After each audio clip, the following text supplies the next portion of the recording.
भोले बाबा को क्यों मानते हो? तो उन्होंने बोला कि देखिए, जितने भी काम मेरे रुक जाते हैं तो मेरे भोले शंकर ही करते हैं।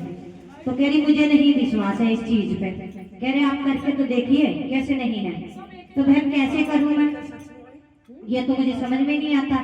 ना ही मेरे पास पैसे हैं कि मैं इनको कीर्तन करवाऊं या फिर मैं मंदिर जाऊं, ना तो मेरे पास पैसे हैं और ना ही मैं भोले शंकर की पूजा कर सकती हूँ।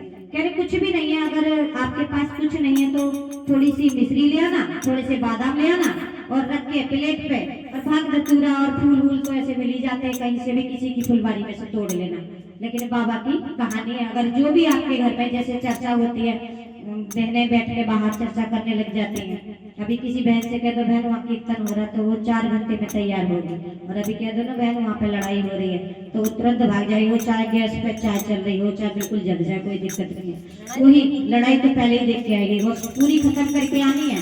वो उसको सुनना नहीं है कि छोड़ के भी आ जाए कि हमारे घर पे भी कुछ हो रहा है। तो इसलिए भोले बाबा की कथा करने में, सुनने में और चर्चा करने में कोई दिक्कत नहीं है। अगर कोई बुलाए तो भी ठीक है, नहीं बुलाए तब भी जाना चाहिए। किसी से क्या लेके आए और क्या लेके जाओगे, किसी से क्यों बैर करो। इस दुनिया में आए हो तो किससे, किसी के पास कम है, किसी के पास ज्यादा है, और जो ज्यादा वाला है वो तो और फूल के रहता है कि ना जी हमारे पास ज्यादा है, छोटे वाले के पास जाके क्या करेंगे, कभी मांग ना ले। तो भोले बाबा की वो दोनों ही, एक पैसे वाली थी और एक गरीब थी, दोनों की दोनों अपने पूजा करती थी। जो गरीब थी वो दिल से करती थी, और जो पैसे वाली थी तो उसका पूजा करने का तरीका 4 फूल रखे और मेवा मिठाई रखी और ऐसे फेंक दी।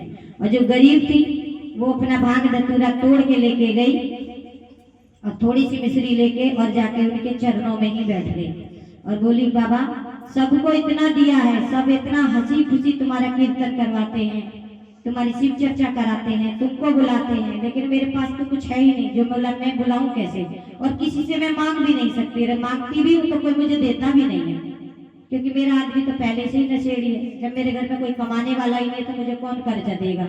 आजकल कर्जा भी उसी लोगों को दिया जाता है जो जिसका पति कमाता हो, बाकी दरवाजे बंद हो जाते हैं। तो इसीलिए भोले बाबा से कहती है मेरे पास तो कोई कमाने वाला ही नहीं है, मुझे कौन देगा।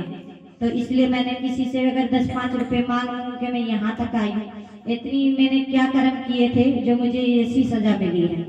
इसलिए कहती हूँ कि बाबा सबका है, चाहे तो वो गरीब का है चाहे वो अमीर का, सुनता तो वो सबकी है। ऐसी बात नहीं है किसी की देर में सुन लेता है, किसी की जल्दी में सुन लेता है, सुनता सबकी है। लेकिन जब वो पैसे वाली थी वो तो चली गई, जो गरीब थी वो वहां पर रुक गई।